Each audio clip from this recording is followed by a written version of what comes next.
Bismillahirrahmanirrahim. Elhamdülillah. Vessalatu vesselamu ala Resulih Muhammed ve ala alihi ve ashabi ecma'in amma ba'd. Assalamu aleykum ve rahmetullahi ve berekatuh. Borker meyrimdu Allah'tan atı menen başlayayım. Allah tabaraka ve taalaga çeksiz maqtawlar, paygambarыбызга dua salamlar. Paygambarыбыздын үй бүлөсүнө, sahabalardan Allah razı olsun. Barыңыздарга Allah'ın rahmatın, berekesin, dua salamdарын қалайым, урматтуу мусулман бир туугандарым. Sözünün başında ушул калима тойиба деп айтат. Мына ошо эң бир дүйнөдө бир жакшы сөз бар.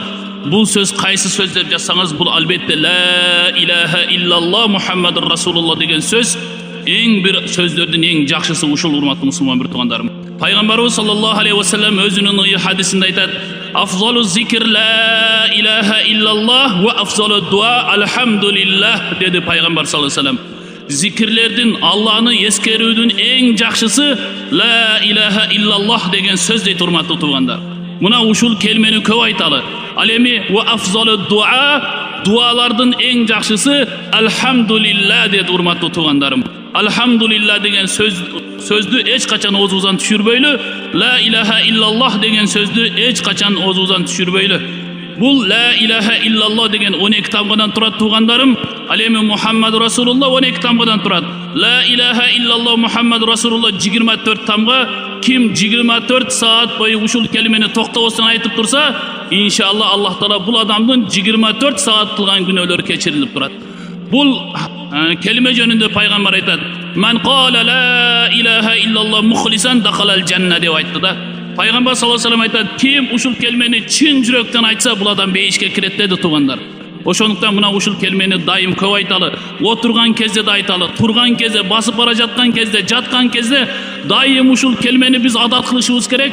Эртең кабырга кирген кезде мункар ва накир келип, "Ман раббука", Раббың ким дегенде адат болуп калган болсо, ла илаха иллаллах деп жооп берет экенбиз, урматтуу туугандарым. Келиңиздер, ошондуктан мына ушул келмени адат кылалы, ушул келмени көп айталы. Мен азыр кереметтүү Кур'ан-ы Каримден бир аят окугум келип турат.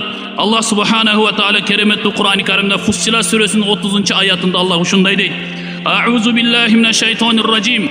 Инналлазина қалу раббуналлах сумма истақаму таtanazzalu алейхимул малаика алла тахафу ва ла тахзану ва абширу бил джаннати аллати кунтум ту'адун". Садақаллахул азим. Фуссилат сүрөсү 30 аят. Бул аяттын астында өтө бир терең нерсе жатат, урматтуу туугандарым.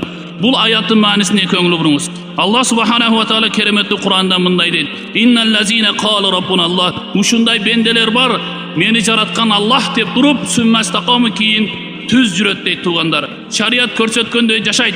Татаназзалу алейхимул малаика.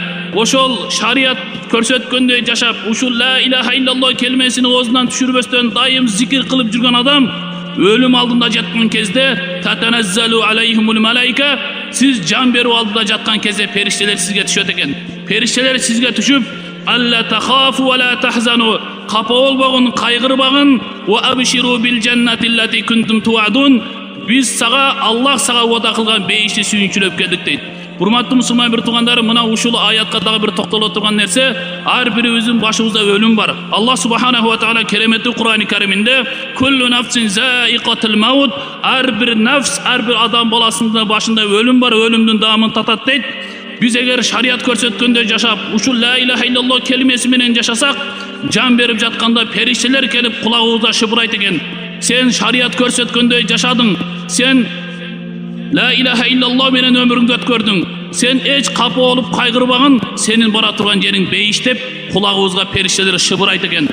Пайгамбар саллаллаху алейхи ва саллям айтат: "Ман кана ахиру каламихи ла илаха иллаллах дахалал жанна". Пайгамбар саллаллаху алейхи ва саллям айтты: "Кимдин акыркы сөзү ушул келме болсо, ал адам бейишке кирет" деди. Жан берүү алдында жаткан кезде ашхаду ан ла илаха иллаллах ва ашхаду анна Мухаммадар Расулуллах, же болбосом ла илаха иллаллах деп бул дүйнө менен коштошсоңуз, акыркы сөзүңүз ушул келме болсо, сиздин бара турган жериңиз бейиш. Ошондуктан урматтуу мусулман бир туугандарым, ушул келмени көп айталы, ушул келмени балдарыбызга үйрөтөлү, ушул келмелерди башка адамдарга жеткирели. Ушул келмени иншалла, ушул келме менен өмүр өткөрсөк, өмүрүбүздүн акырда ушул келмени айтып жан берсек, Кудай буйрса, биздин бара турган жерибиз бейиш болот. Аллах субханаху ва таала бардыгыбызды мына ушул келме менен өмүр өткөрүштү, Allah subhanahu wa taala barımızdı uşul kelme menen canımızı alıştı barımıza nasip kılgan bolsun. Barınızlarga Allah'ın rahmatın, Allah'ın berekesin, Allah'ın tınçlığın kalayım. Assalamu aleykum ve rahmetullahi ve berekatuhu.